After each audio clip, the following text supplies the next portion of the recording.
watching the 10 o'clock news. A new push in Congress to make bodegas safer and to get them the money to help install more security equipment. It is called the so-called Bodega Act, and it comes in the wake of a series of attacks at bodegas across the city. Fox 8's Kendall Green spoke with Bronx Congressman Richie Torres, who introduced the bill today. My cousin, who's working with me, that's his wife, and that is like my daughter too. These are more than employees that work at Pamela's, a bodega in the Bronx.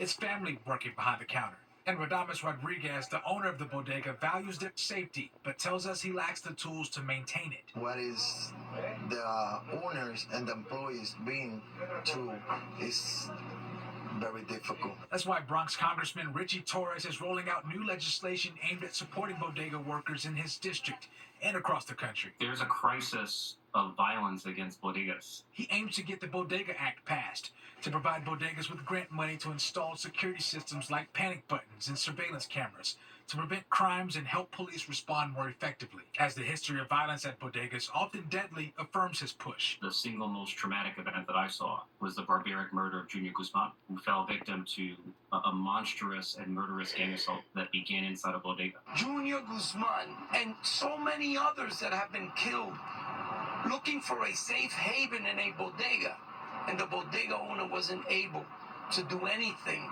to save their lives. Fernando Mateo, spokesperson of the United Bodegas of America, supports the legislation already after calling for more to be done earlier this summer. The money is for us to protect our workers, our businesses, our lives. We hope to secure enough funding so that every bodega has access to security equipment, to security systems that will keep them safe. Having the panic button is very important right now because like that we could have the police or the ambulance or the fire department, more quick. Now, as a bodega owner, Rodriguez says, of course, he would like to see immediate relief as a response to the recent violence at bodegas, but the introduced legislation, he says, is a great first step.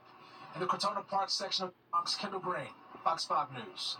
Well, the Senate overwhelmingly passing a bill today designed to protect children from harmful social media content. The bipartisan legislation puts responsibility on social media companies like Instagram, TikTok, and Snapchat to limit ads and content targeting young children.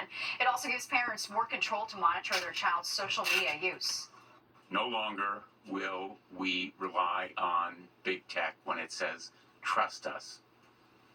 They betrayed that trust. The Senate keeps its promise to every parent who's lost a child because of the risks of social media. Before it becomes law, this legislation must go through the House, but it won't be addressed anytime soon because that chamber is in recess until September. Well, the NYPD Expansion back on track after being stuck at a red signal since congestion pricing, of course, was put on ice last month. Now the MTA is getting $54 million for the restart, but with the project's total price tag in the billions, will that really make a difference? Fox 8's Arthur Chan takes a closer look. A $54 million infusion by Governor Kathy Hochul into the 2nd Avenue subway expansion means work, which had been halted when she suddenly stopped congestion pricing from happening, will now restart. The governor making the announcement Tuesday. People know that my commitment to the 2nd Avenue subway is crystal clear. We are moving forward with this.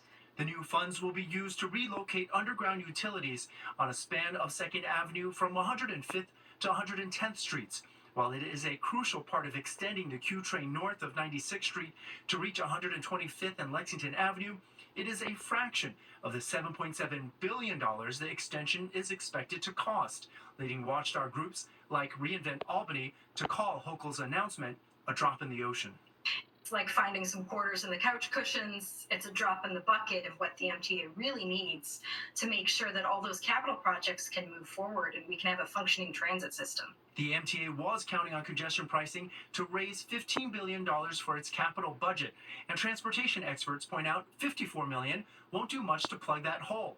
And more importantly, for the 2nd Avenue subway, the federal government had promised $3.4 billion to the project. But if the project is in jeopardy, the feds could yank the money. The other scenario is equally bad. If the governor takes until next year's budget to fix the problem, there will be a new administration in the White House, and it could say it's no longer interested in funding the 2nd Avenue subway. In that case, experts say the $54 million would have been better spent on things like preventing subway cars and buses from breaking down. There is a concern that, that there's been a waste of resources here and time, and the more we delay things, the more expensive things cost. And so the clock is ticking, with a lot at risk for existing subway and bus service. In Harlem, Arthur Chien, Fox 5 News. We want to know what you think. Do you think the 2nd Avenue subway expansion will ever be completed? Have your say in our Insta poll. It's live on fox5ny.com right now. Excited to see the results. Well, the Golden